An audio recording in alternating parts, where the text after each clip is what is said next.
Olá, boa tarde. E o tema de hoje é como utilizar o documento histórico em sala de aula.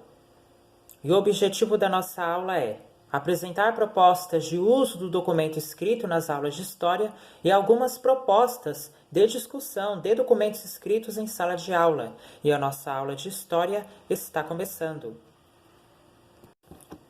E hoje é a nossa última aula de prática de ensino, documentos escritos em sala de aula. Então, esse texto na qual eu vou ler, ele foi dividido em duas partes. E agora eu vou começar a ler a parte 1 do texto. Então a gente começa com a parte 1.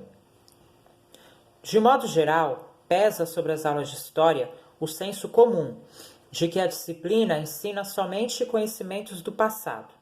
É o que todo mundo fala, né? Que história você só estuda, aprende coisas do passado. Todo mundo, só qualquer pessoa que você perguntar, uma pessoa que já estudou, né? Que frequentou a escola, o que você estuda em história? O que você aprende em história? A pessoa vai falar coisas do passado, né? E de que nada acrescenta esse conhecimento no dia a dia dos alunos. Esta concepção paira sobre o imaginário de muitos alunos e desconstruir essa visão é o objetivo dos professores. Os professores de história, eles têm que desconstruir essa visão de que história você só ensina ou só aprende coisas do passado. O professor de história tem que desconstruir essa visão.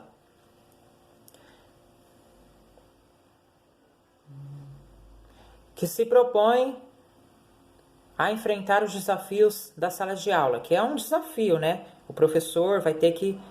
O fato do professor entrar numa sala de aula, ministrar uma aula, é um desafio. Não é simples, né? É um desafio que todos os professores enfrentam, que é dar uma aula. É um desafio. Mas no final, tem gosto de vitória. No final, é aquela sensação de que você cumpriu sua missão, né? Dependendo se os alunos colaborarem, né? Porque para o professor dar uma boa aula, depende dos alunos e depende também da postura que o professor tem na sala de aula, né? O professor, ele não pode deixar os alunos... Assim, o professor tem que ter autoridade, tem que ter pulso firme, porque senão, como é que ele vai dar aula, né? Os alunos vão fazer o que bem entende e o professor nunca vai conseguir dar aula dele. Mas, né, o professor tendo pulso firme, autoridade e os alunos também colaborando, a aula vai ser uma aula boa de ensino, onde o professor ensina, e de aprendizagem, onde os alunos aprendem, e vai ser só sucesso. Claro que os alunos, né, os alunos podem trazer o conhecimento que eles têm para a sala de aula, né? Não é só o conhecimento do professor, também tem o conhecimento dos alunos, que os alunos podem trazer o seu conhecimento para o professor e ali vai haver um diálogo, entendeu? Muito bom, né? Então, a sala de aula é um local onde o aluno ele traz o conhecimento dele, mas ele sai não só com o conhecimento que ele já tinha, mas ele sai da sala de aula com mais conhecimento. De quem? Do seu professor, né? Então, o bom da sala de aula é você dar uma boa aula. Isso eu estou falando para o professor. Agora eu estou falando para o professor. O professor tem que dar uma boa aula, né? E os alunos têm interesse em aprender, porque o professor está ali para ensinar. O professor está ali para ensinar e os alunos têm que estar dispostos a aprender para que seja uma aula boa e que a aula flua, venha fluir, né? É isso que todos os professores querem, né? E desejam que os alunos tenham interesse em estudar e para que seja uma aula boa, que venha fluir, né? Que haja ensino, que haja aprendizagem, né? Esse é o objetiva, o desejo que o professor tem todas as vezes que ele entra numa sala de aula.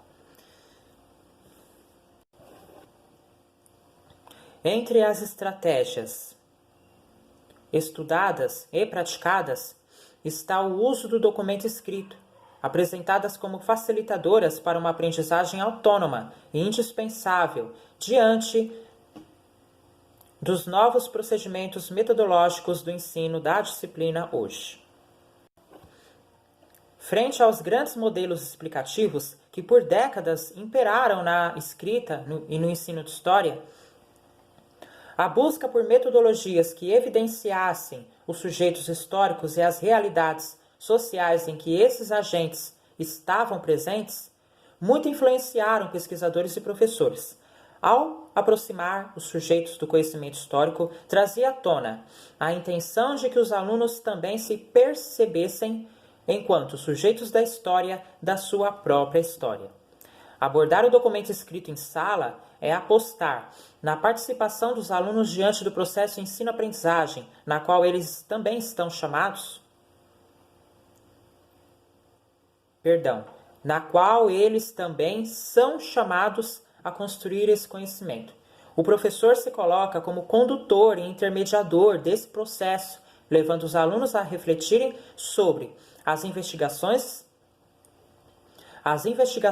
realizadas sobre os vestígios do passado e como se processa a escrita da disciplina. Mais que isso, o processo da análise documental permite aos alunos se entenderem também como responsáveis pela construção do conhecimento estudado. Assim, eles são levados a se perceberem como sujeitos ativos no processo de ensino-aprendizagem. A noção retrógrada de que o professor é um transmissor de conhecimento pode ser superada diante dessa proposta. Identificação do documento. À primeira vista, é pertinente ensinar os alunos a reconhecerem o tipo de fonte, primária ou secundária. O documento primário é aquele produzido por um sujeito ou um grupo, criado no tempo do fato histórico. Já o documento secundário são escritos produzidos a partir da análise de documentos primários, como as produções científicas de historiadores que apresentam os seus resultados por meio de livros, artigos e comunicações. Independente do tipo de fonte, os alunos precisam ser alertados sobre os procedimentos da análise textual contidas nessas fontes. Ao analisar uma fonte primária, os alunos podem entender as conclusões apresentadas nos trabalhos de alguns historiadores sobre aquele determinado fato histórico. Assim, eles estarão percebendo como se dá o processo, como se dá o próprio ofício de historiador, os métodos que resultam na própria escrita da história. Os arquivos físicos e virtuais podem nos apresentar documentos primários de origens diferentes, como os documentos oficiais produzidos pelos estados, pelas instituições jurídicas e religiosas, por exemplo. No caso da história do Brasil, é muito comum encontrarmos nos arquivos digitais que apresentamos na aula anterior relatórios administrativos da coroa portuguesa. Pessoal, esses arquivos digitais, eu quero que vocês pesquisam na internet, tá? Pesquisam na internet sobre arquivos digitais, tá?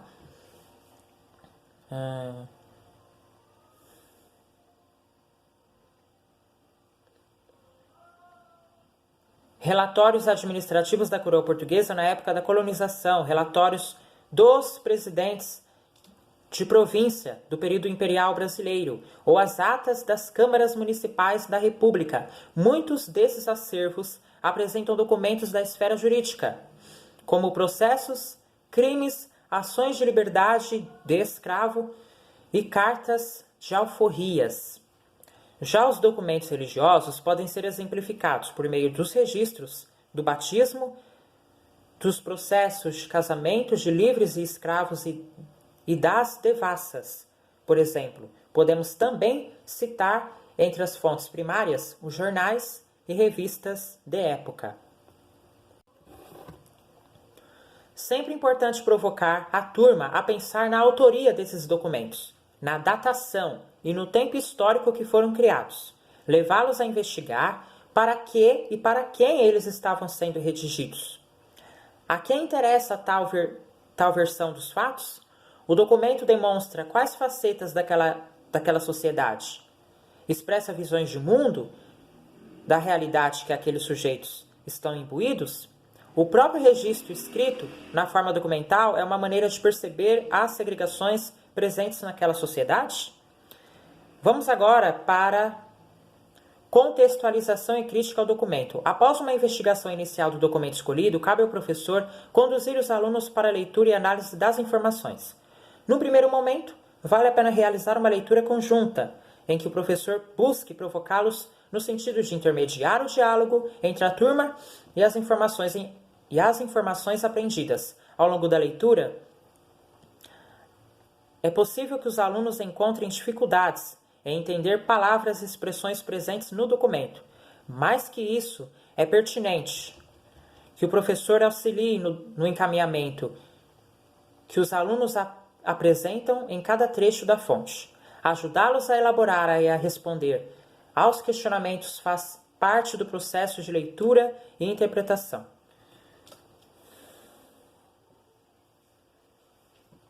Confrontar os conhecimentos prévios para o conhecimento científico trabalhado em sala e as informações das fontes torna-se um dos objetivos centrais de utilizar essa metodologia no ensino de história, já que leva os alunos a construir, desconstruir esse conhecimento e processar as formas de como os historiadores escrevem a disciplina.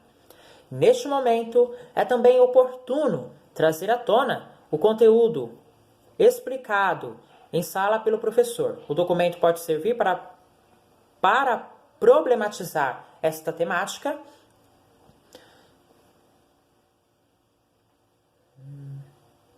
trazer novas informações, novos olhares sobre o passado. Ao relacionar as conclusões criadas ao longo da aula com as informações das fontes, os alunos estarão realizando uma análise comparativa e potencializando suas habilidades argumentativas. Trabalho de análise dos documentos podem ocorrer coletivamente na turma em pequenos grupos ou até mesmo de forma individual. É o momento de incitar as hipóteses levantadas pelos alunos e ajudá-los a encontrar as respostas, além do cruzamento das informações discutidas sobre o contexto histórico com as informações das fontes. É a hora de conduzi-los a descobrir as intencionalidades presentes nesses documentos. Vale ressaltar que os documentos não foram criados para serem materiais de pesquisa aos historiadores, e sim para atender aos interesses e necessidades da sociedade que o produziu. De qualquer forma, quando eles se tornaram históricos e fontes de pesquisa em nossa contemporaneidade, eles sim poderão ser vistos a partir das entrelinhas e das intenções que possuíam, revelando os impactos sociais provocados. Vamos agora para a parte 2 do nosso texto, né? Segundo o historiador Roger Chartier, 1999, para interpretar a realidade histórica é preciso ler e saber pensar. Nesse sentido, para o bom aproveitamento do uso do documento escrito nas aulas de história, o professor precisa se conscientizar da necessidade de que a leitura e a interpretação adequada dos alunos é um pré-requisito fundamental. Dominar a leitura e decodificar a mensagem do texto são premissas para a análise das fontes em aula. Para Chartier, em 1999, a compreensão de textos de história, como os documentos escritos, tem muito a ver com o que os alunos já sabem sobre o assunto. Se eles não possuem uma referência, o entendimento se torna mais difícil.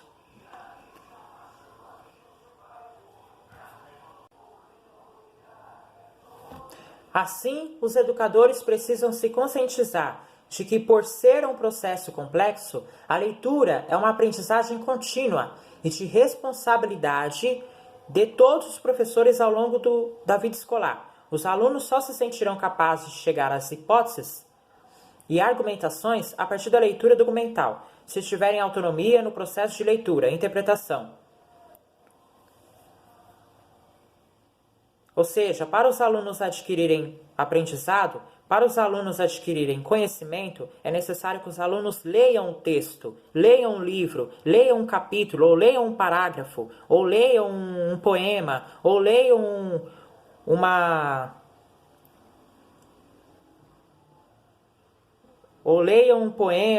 um texto, né? Então, para o aluno adquirir conhecimento, o aluno tem que ler, tem que haver a interpretação. Para haver a interpretação do texto, tem que haver primeiro a leitura do texto.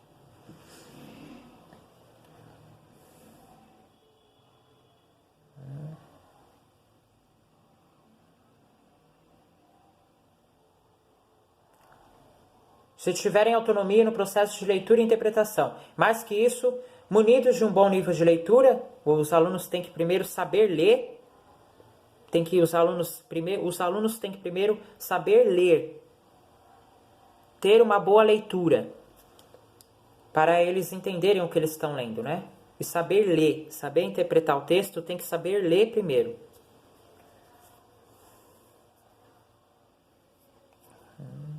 Os alunos são capazes de compreender procedimentos de estudo importantes, como comparação, observação, descrição, interpretação e elaboração de hipóteses e argumentações. Para esta aula, apresentaremos algumas reflexões sobre os procedimentos que podem ser adotados pelos professores que queiram apostar na documentação para ensinar história.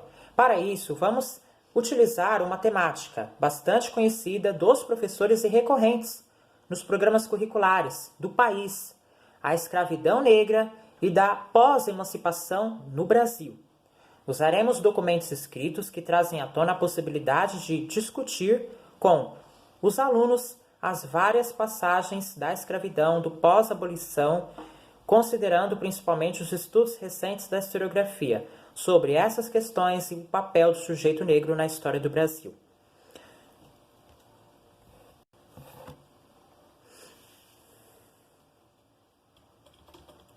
Para problematizar essas questões, sugerimos 2 documentos para análise da temática em sala de aula.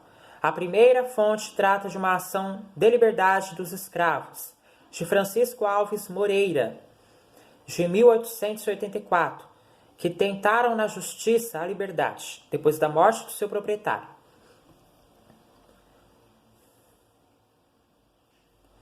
A segunda fonte é um trecho de uma matéria de jornal, com uma entrevista realizada com João Cândido, líder da Revolta da Chibata, de 1910, ocorrida no Rio de Janeiro e publicada no jornal Correio de Campinas, na cidade de Campinas, São Paulo, pertencente ao acervo do Arquivo Público do Estado de São Paulo.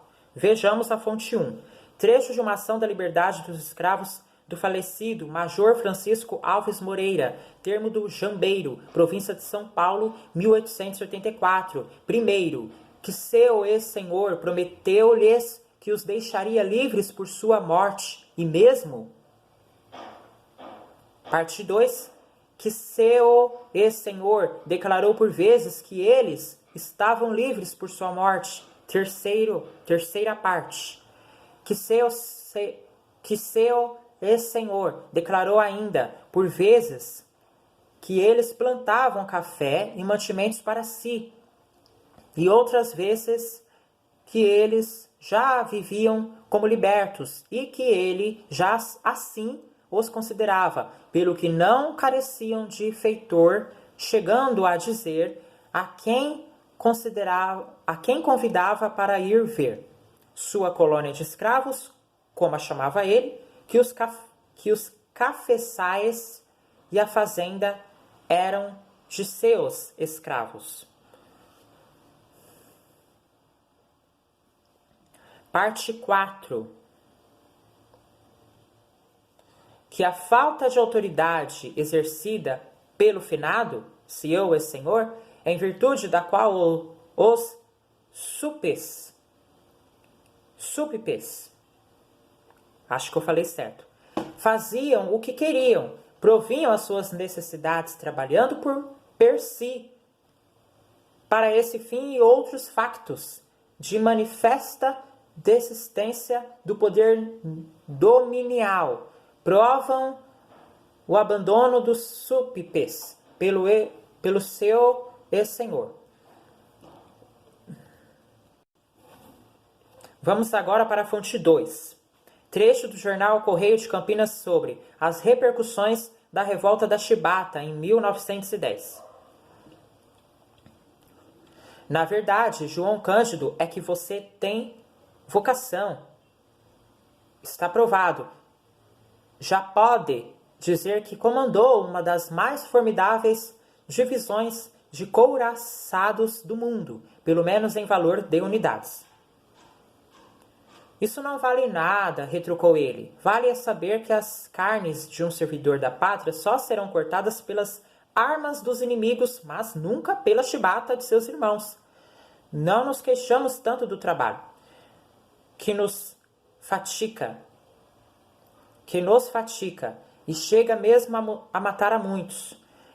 Da miséria que ganhamos, aqui não se vem para encher o bolso, mas para servir a pátria, que não é só nas guerras que a gente por ela trabalha. Queixamo-nos principalmente da chibata. E nervoso, torcendo os dedos com calor, entusiasmo e estilo, a chibata avilta. É castigo para animais ou escravos. O soldado é um pouco mais do que isso. Temos dois documentos diferentes. Uma ação de liberdade, documento de cunho judicial, que requeria a liberdade na justiça para escravos. Os motivos eram variados: agressão física, reescravização e, no caso deste documento, contestação do poder senhorial. Nos últimos anos da escravidão, essas ações aumentaram, o que demonstrava o desgaste do sistema na sociedade brasileira. Por tempos, a historiografia brasileira entendeu que resistir ao cativeiro poderia ser manifesto apenas por fugas, rebeliões e ações agressivas aos senhores. A partir da década de 1970, influenciados por novas perspectivas teóricas e metodológicas, a historiografia apresentou situações complexas sobre o conceito resistência. Os historiadores traziam à tona as ações sociais e culturais dos escravos como formas de resistir ao cativeiro. Ao preservar suas heranças culturais por meio da religiosidade, das expressões artísticas, da culinária, da capoeira e de outras manifestações, os escravos criavam estratégias de sobrevivência e sonhavam com a liberdade mesmo diante do jugo do cativeiro. Assim, os escravos são agentes, sujeitos ativos da sua própria história.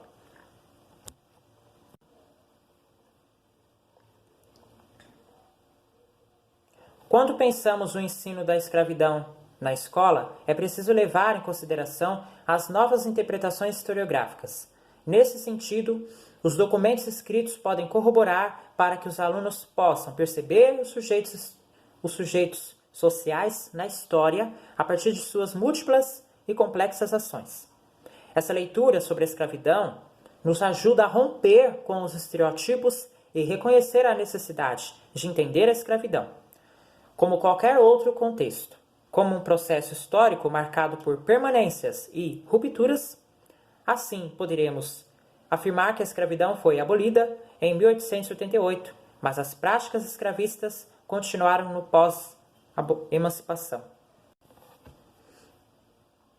Dessa forma, na primeira fonte, é possível discutir as estratégias de um grupo de escravos que percebeu um momento instável em suas vidas com a morte do proprietário. Não havendo herdeiros, eles poderiam ser vendidos e assim eles recorreram à justiça através de um procurador para argumentar que não havia uma relação senhorial entre eles e o seu proprietário.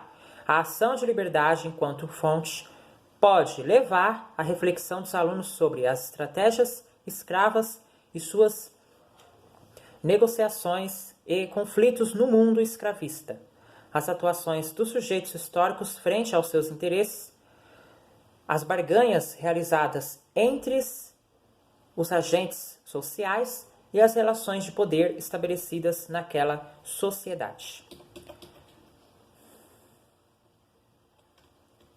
A partir da segunda fonte, podemos introduzir algumas considerações aos estudos dos alunos. Por exemplo, a questão do tipo de fonte. Uma fonte primária que exprime opinião e pode se posicionar política e ideologicamente sobre o acontecimento, neste caso, que é a revolta da Chibata. Chamar a atenção para a datação da fonte também é importante. A partir da ficha do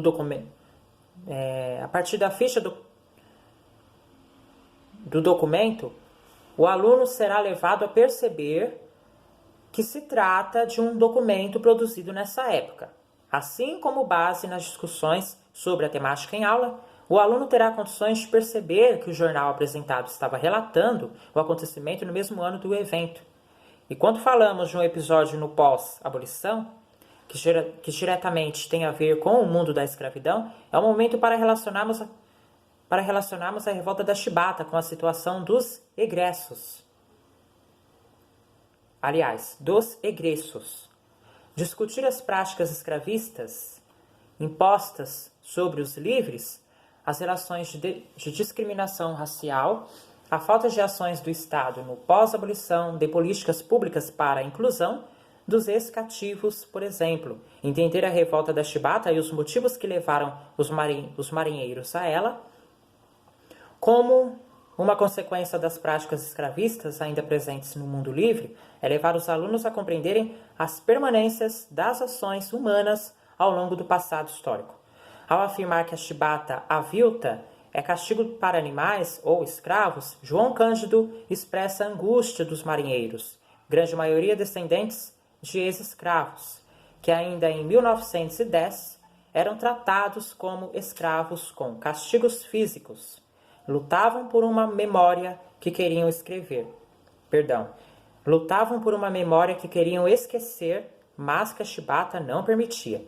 Esses dois documentos apresentados possibilitam inúmeras reflexões sobre o passado histórico e dão margem para outras temáticas contemporâneas ao nosso tempo, onde as marcas da escravidão ainda se fazem presentes no mercado de trabalho através do racismo e da formação educacional desigual dos afrodescendentes frente ao restante da população. Será que as aulas de história apresentam escravos lutando pela liberdade, negociando, argumentando, desafiando o sistema escravista a partir da leitura de mundo que faziam? Será que eles são vistos como sujeitos também responsáveis por suas trajetórias, conhecedores das práticas e das relações sociais? Será que nossos alunos observam as permanências das práticas escravistas até hoje em nossa sociedade? O mito da democracia racial ainda prevalece nas aulas. Aliás, a última pergunta. O mito da democracia racial ainda prevalece nas aulas da disciplina? Ao fim dessas 6 últimas aulas, pudemos perceber que, diante de tantas mudanças teóricas e metodológicas que passou o campo do conhecimento histórico, a utilização de documentos escritos em sala de aula se impõe como desafio diante da necessidade de tratar novos problemas, novos objetos e novas abordagens. Mais que isso, as novas metodologias para o ensino da disciplina exigem outras posturas por parte do docente. Guarde bem o que eu vou falar, que exigem dele um repensar sobre sua formação e o compromisso que assume com a escola. O desafio está lançado para os professores que assumirão a complexidade do ensino de história a partir de agora. Então, essa aula é exclusivamente para você, professor de história, né, que dá aula de história, está na ativa ou está esperando vaga, ou seja lá o que for, que é formado em história ou dá aula de história. Essa é para você, professor de história, para você, né? Então, guarde bem as informações que foram trazidas na aula de hoje, tá ok? Acabou a nossa aula de hoje. Muito obrigado pela sua companhia. Se inscreve no canal. Se você não é inscrito, já deixa seu like, acho que gostou. Muito obrigado pela companhia. Uma ótima semana a todos. E a nossa aula de história termina por aqui. E até amanhã. Tchau, pessoal. Ah, lembrando que amanhã eu começo uma nova disciplina. Vocês só vão saber amanhã. Então, até amanhã, pessoal. Tchau. A aula termina por aqui e até amanhã. Tchau, pessoal.